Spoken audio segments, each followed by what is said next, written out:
The Bluff is one of the most uninspiring and most boring action films that I have watched in years. But the first action sequence, the ambush at Ursul's house, is quite interesting and awesome, according to me. But the following action sequences are generic and boring, according to me. Every character is as generic as possible, in my opinion.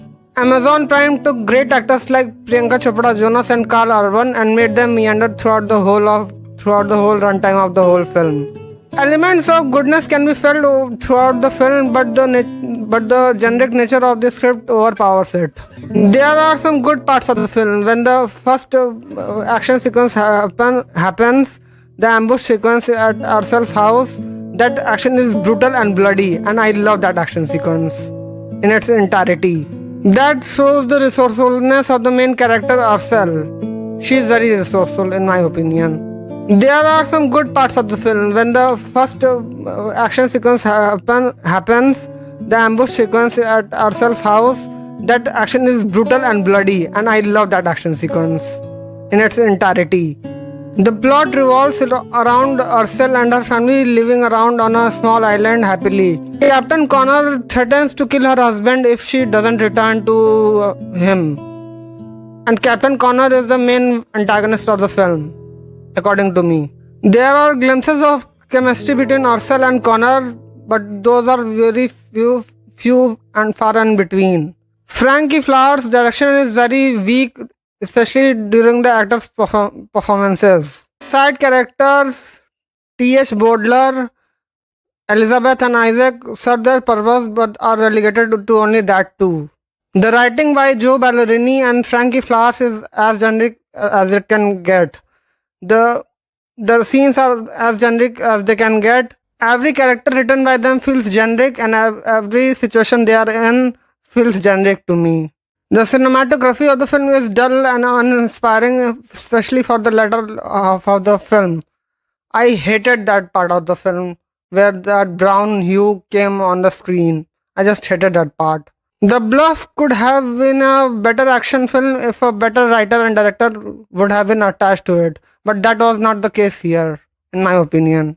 I was expecting the same rawness and grittiness from the producers Joe and Anthony Russo, which I have come to expect from their Netflix action thrillers Extraction series, but that didn't happen around here. The action was gritty at some points, but it felt flat at all the times except for one time.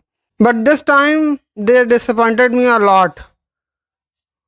Not even the leads could save this film from being a total mess. I have seen many different action thrillers throughout the years, but nothing like this abomination.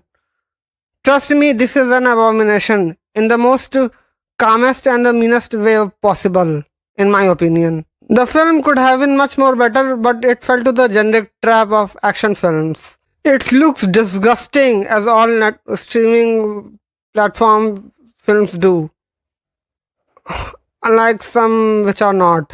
This one is no exception.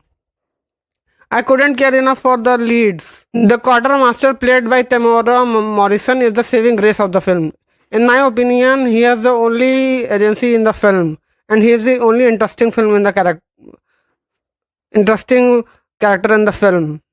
In my opinion, I would rather say that the flashback sequences are more interesting than the entire film. I would love a spin-off film from Ursul in her pirating days and how many people she killed. That would be so much glorious to watch.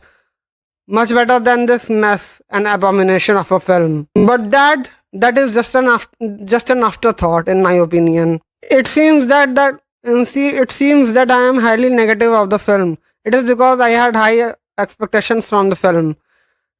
Amazon disappointed me. It disappointed me a lot. Amazon, can you give me my 1 hour 43 minutes back? You can't. And I am not asking you to give me those time of me back. So those are my thoughts on the film The Bluff. And that was the video, guys. Please like, share and subscribe the channel, and please do tell me in the comment section that how was the video, and